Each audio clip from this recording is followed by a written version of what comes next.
Hello my dear students, कैसे हैं आप। आज हम पढ़ेंगे chapter number 3, good manners and safety rules. बच्चों, गुड मैनर्स और गुड हैबिट्स हमें लाइफ में एक लर्नेड पर्सन बनाते हैं और हम एक अच्छे इंसान बनते हैं। बच्चों, हमें गुड मैनर्स और हैबिट्स को रेगुलरली प्रैक्टिस करना चाहिए ताकि हम नोबल पर्सन बन सके और सभी हमें सोसाइटी में पसंद करें। चलिए जानते हैं कुछ गुड हैबिट्स जो हमें अपने अंदर डेवलप करनी चाहिए।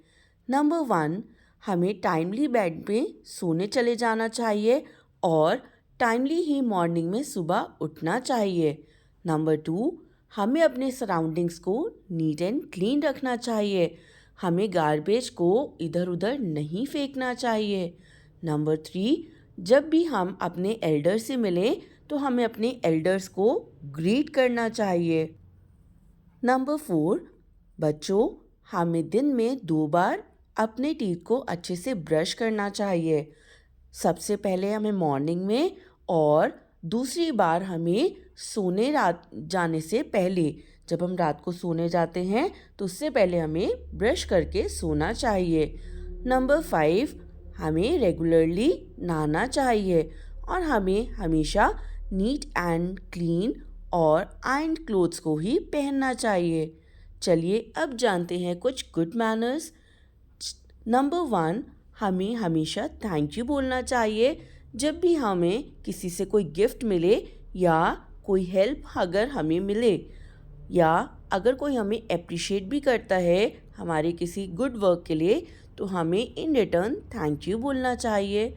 नंबर 2, अगर हमसे कोई मिस्टेक हो जाए या हम गलती से किसी को हर्ट कर दें तो बच्चों हमें क्या बोलना चाहिए?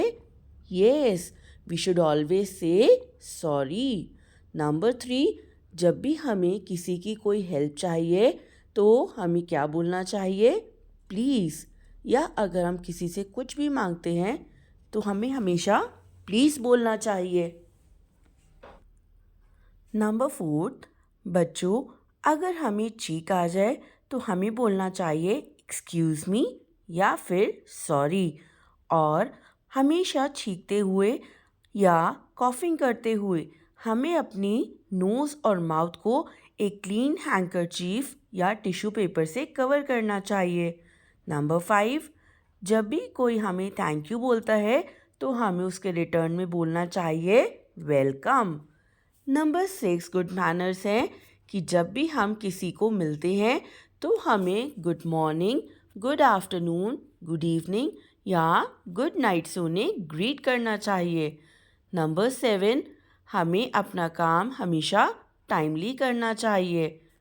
नंबर 8, हमें गार्बेज को हमेशा डस्टबिन में ही फेंकना चाहिए। नंबर 9, हमें हमेशा सबकी मदद करनी चाहिए और सबके साथ एक काइंडली बिहेव करना चाहिए। नंबर 10, बच्चों, हमें हमेशा ट्रुथ ही बोलना चाहिए। ट्रुथ होता है सच, हमें कभी भी झूठ नहीं बोलना चाहिए। नंबर 11, हमें हमेशा चीयरफुल यानी खुश रहना चाहिए और अपने आसपास भी सभी में हैप्पीनेस स्प्रेड करनी चाहिए। बच्चों, हमें हमेशा एक काइंड और हेल्पफुल पर्सन बनना चाहिए और हमेशा अगर किसी को ज़रूरत है तो उसकी हेल्प करनी चाहिए। चलिए अब जानते हैं कुछ टेबल मैनर्स।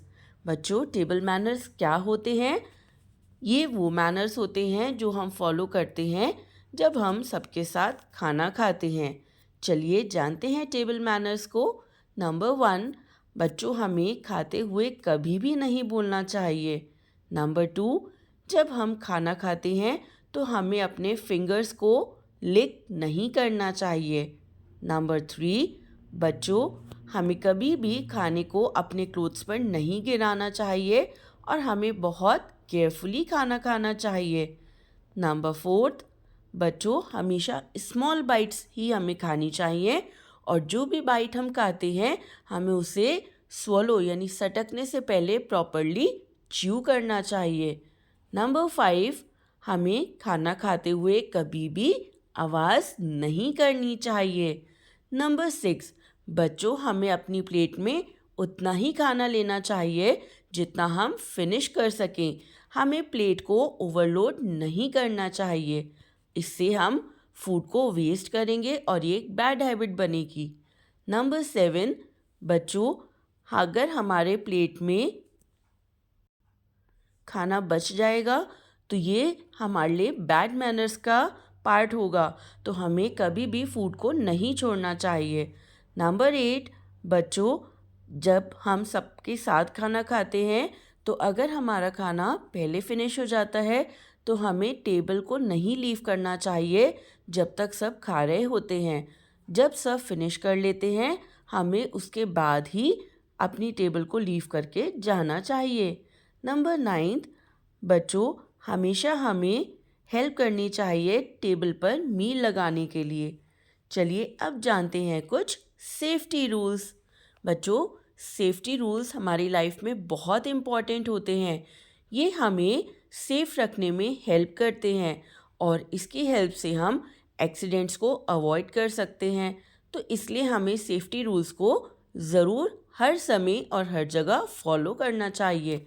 चलिए जानते हैं कुछ सेफ्टी रूल्स एट होम। बच्चों, क्या हमें ब्लेड्स, सिजर्स या शार्प थिंग्स के साथ खेलना चाहिए? नो, हमें ऐसी पॉइंटेड और शार्प चीज़ों के साथ कभी नहीं खेलना चाहिए। हमें मैच स्टिक्स और गैस स्टोव के साथ भी कभी नहीं खेलना चाहिए। बच्चों, हमें इलेक्ट्रिक वायर्स और इलेक्ट्रिक सॉकेट से हमेशा दूर रहना चाहिए और उनको टच नहीं करना चाहिए। और इलेक्ट्रिक हीटर्स या हॉट आयरन से भी हमें दूर रहना चाहिए। बच्चों, हमें अपनी टॉयज़ को फ्लोर पर कभी नहीं छोड़ना चाहिए। इससे क्या होगा, अगर आपके टॉय पर किसी का पैर लगेगा तो वो शायद आगे गिर सकता है और उसको चोट लग सकती है। इसलिए हमें हमेशा खेलने के बाद हमारे टॉयज़ को प्रॉपरली बास्केट में रखना चाहिए। नंबर 7, हमें कभी भी स्टेयर्स पर ऊपर नीचे नहीं खेलना चाहिए, इससे हम गिर सकते हैं। हमें स्टेयरकेस को हमेशा step by step he climb करना चाहिए। नंबर 8, हमें लिफ्ट्स में कभी भी अकेले नहीं जाना चाहिए। जब तक हमारे साथ कोई एल्डर पर्सन ना हो हमें लिफ्ट नहीं यूज़ करनी चाहिए। नंबर 9, बच्चों, हमें टेरेस पर कभी भी फ्लाइट्स नहीं फ्लाई करनी चाहिए। हमें काइट्स को हमेशा ओपन ग्राउंड में ही फ्लाई करना चाहिए। टेरेस पर से हम गिर सकते हैं और हमें सीरियस इंजरी हो सकती है। नंबर 10, हमें कभी भी खुद से मेडिसिन नहीं लेनी चाहिए। हमेशा एल्डर्स ही हमें मेडिसिन देते हैं, क्योंकि अगर हम गलत मेडिसिन लेते हैं तो हमें उससे प्रॉब्लम हो सकती है और हम बीमार पड़ सकते हैं। नंबर 11, बच्चों, जब भी हम घर से बाहर खेलते हैं तो हमें ध्यान रखना चाहिए कि हमसे कोई चीज़ ना ब्रेक हो या फिर हमसे किसी को कोई चोट ना लग जाए। चलिए अब जानते हैं सेफ्टी ऑन रोड। बच्चों, हमेशा हमें फुटपाथ पर ही वॉक करनी चाहिए जब भी हम रोड पर चलते हैं और रोड को हमें ज़ीब्रा क्रॉसिंग पर ही क्रॉस करना चाहिए। हमें रोड पर कभी भी खेलना नहीं चाहिए और ना ही भागना चाहिए। बच्चों, रोड को क्रॉस करते हुए हमें हमेशा लेफ़्ट और राइट एंड अगेन लेफ़्ट में देखना चाहिए। बच्चों, हमेशा हमें सबवे को यूज़ करना चाहिए अगर पॉसिबल है तो। नंबर 6, हमें ट्रैफिक सिग्नल्स को अच्छे से फॉलो करना चाहिए। अब हम जानेंगे सेफ्टी वाइल ट्रैवलिंग। बच्चों, जब भी हम ट्रैवल करते हैं किसी भी व्हीकल से तो उसके लिए भी हमें कुछ सेफ्टी रूल्स को फॉलो करना चाहिए। जैसे जब भी हम बस स्टॉप पर खड़े होते हैं हमेशा हमें एक क्यू यानी लाइन में खड़ा होना चाहिए। Number 2, never travel on footboard और गेट ऑफ आ मूविंग बस।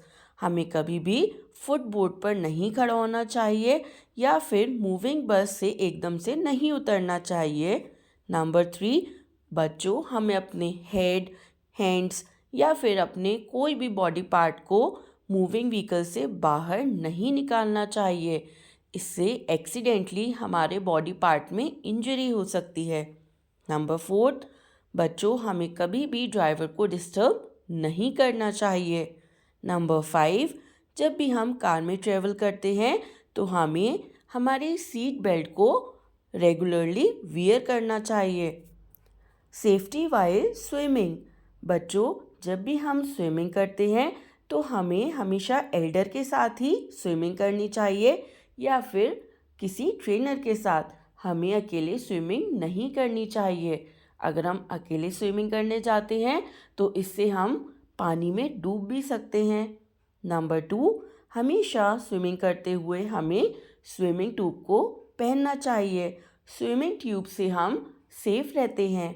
नंबर 3, हमें कभी भी डीप वाटर में स्विम करने के लिए नहीं जाना चाहिए। अब हम पढ़ते हैं सेफ्टी एट स्कूल।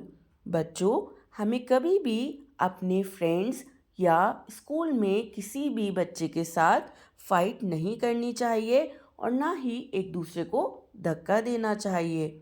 नंबर 2, हमें कभी भी रफ गेम्स जैसे कि climbing and jumping of a high wall, किसी ऊंची दीवार पे चढ़ना और उतरना, ऐसे गेम्स को नहीं खेलना चाहिए। नंबर 3, हमें कभी भी स्कूल बिल्डिंग के बाहर नहीं जाना चाहिए। नंबर 4, बच्चों बिना क्लास टीचर को इन्फॉर्म करे हमें क्लास छोड़ के कहीं नहीं जाना चाहिए। नंबर 5, अगर हमें कोई प्रॉब्लम है तो हमें सबसे पहले अपने क्लास टीचर को इन्फॉर्म करना चाहिए। अब हम पढ़ेंगे अदर सेफ्टी रूल्स।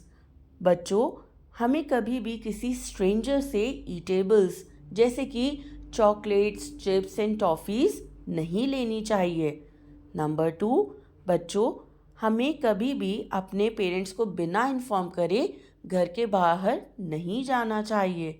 नंबर 3, हमेशा हमें सेफ प्लेसेस पर ही खेलना चाहिए। नंबर 4, जब भी हमें घर आना है बच्चों तो ये टाइम ऐसा होना चाहिए कि अंधेरा ना हो। हमें टाइमली अपने घर वापस आ जाना चाहिए आफ्टर प्लेइंग। चलिए अब जानते हैं सेफ टच के बारे में। बच्चों सेफ टच क्या होता है? ये एक ऐसा टच होता है जो वांटेड होता है, यानी हमें चाहिए होता है और इससे हमें कोई भी प्रॉब्लम नहीं होती है, ना ही इमोशनली और ना ही फिज़िकली। ये टच एक्सेप्टेबल होता है और हमें किसी तरह भी बुरा नहीं लगता है। बच्चों टच 2 टाइप्स के होते हैं, एक होता है गुड टच और एक होता है बैड टच। चलिए पढ़ते हैं गुड टच क्या होता है। गुड टच ऐसा टच होता है जिसके साथ हम कंफर्टेबल होते हैं और हमें लविंग फील होता है, तो ऐसे टचेस को हम कहते हैं गुड टच। जैसे कि जब हमारे पेरेंट्स हमें हग करते हैं या किस करते हैं, और पेरेंट्स के साथ साथ अगर हमारे लव्ड वंस भी जैसे हमारे ब्रदर, हमारे सिस्टर अगर हमें हग और किस करते हैं तो ऐसा टच हमें अच्छा लगता है और ये होता है गुड टच। बच्चों बैड टच क्या होता है? जब कोई हमें अनवांटेडली टच करता है, यानी ऐसा टच जो हमें अच्छा नहीं लग रहा है और हमें वो अनकंफर्टेबल बना रहा है, तो ऐसे टच को हम कहते हैं बैड टच। बच्चों हमें कभी भी किसी को बैड टच करने के लिए नहीं अलाउ करना चाहिए, और अगर हमें कोई बैड टच करता है और उसके बाद वो कहता है कि हमें इसे सीक्रेट रखना है, यानी अपने किसी भी एल्डर को नहीं बताना है, तो ऐसा बिल्कुल नहीं करना चाहिए। हमें अगर कोई भी बैड टच करता है तो सबसे पहले अपने पेरेंट्स, अपने टीचर्स को इन्फॉर्म करना चाहिए। बच्चों बैड टच कैसा होता है? अगर कोई हमें कहीं भी हमारे प्राइवेट पार्ट्स पर टच करता है या हमें टिकल करता है हमारे क्लोथ्स के ऊपर, तो ये होते हैं बैड टच। बैड टच से हम डर भी जाते हैं और नर्वस भी फील करते हैं। तो बच्चों हमें कभी भी किसी भी पर्सन को बैड टच नहीं करने देना चाहिए और ना ही ऐसे पर्सन से कभी भी डरना चाहिए। हमें तुरंत अपने पेरेंट्स को इन्फॉर्म करना चाहिए। I hope you like this lesson. Thank you.